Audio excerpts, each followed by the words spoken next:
Okay, so deep in rural India, there's this quiet revolution happening, and it's completely changing the game for education.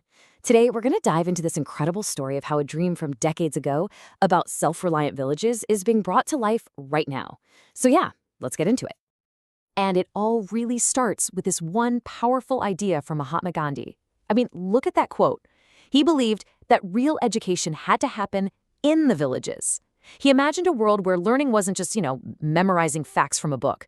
No, it was supposed to be the actual tool you use to build a strong, self-sufficient community. And that one single idea? That's the cornerstone for this whole revolution we're going to unpack. You see, Gandhi's vision was so much bigger than just political freedom. He was thinking about a totally new way to learn, something pretty radical for the time. This whole philosophy actually has a name, and it's right at the heart of everything we're talking about today. And that name is Nai Talim. It literally means new education. And the core idea is so simple but so powerful. It's all about learning by doing. The whole point is that education has to be connected to what the community actually needs. We're talking about giving students real-world, practical skills, not just, abstract theories from a textbook.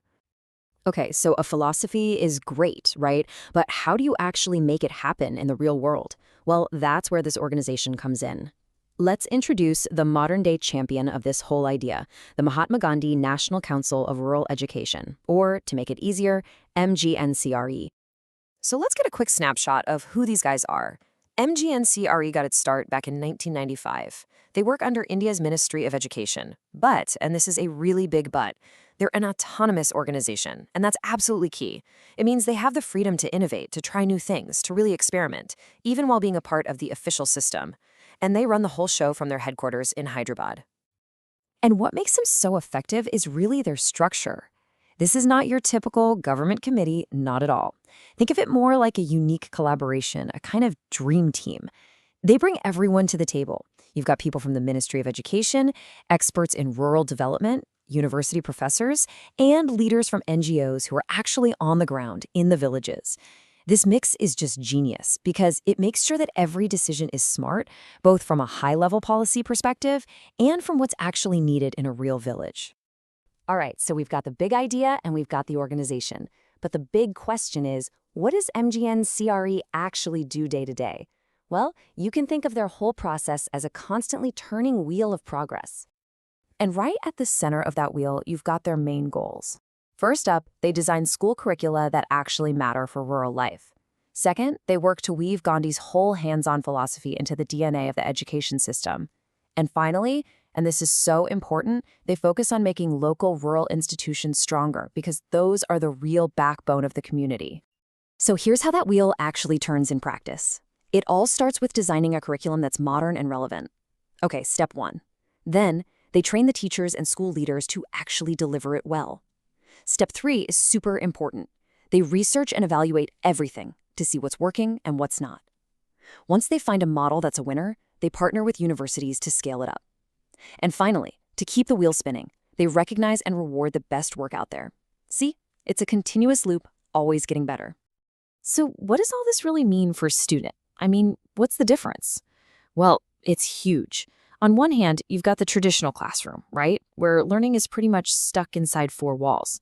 But the MGN-CRE model, it completely breaks out of that box. It's all about getting students out into the community and shifting the whole point of school away from just memorizing stuff to actually learning how to solve real problems with practical skills. Okay, so we've looked at the history, we've looked at how it works, but let's get to the big so what. Why does this matter so much right now, today? Well, it's because the impact of this work goes way, way beyond just one village. It actually connects local issues to the global stage. So check out the ripple effect here. First, MGN-CRE gets universities to adopt villages, basically turning them into partners for social change. That's amazing. Then, on a global level, what they're doing lines up perfectly with the UN's Sustainable Development Goals. And back home in India, it's a huge boost for Atmanirbhar Bharat. That's the national mission for self-reliance. I mean, it makes sense, right? A country can't really be self-reliant if its villages aren't thriving. So when you boil it all down, MGNKRE isn't just some council.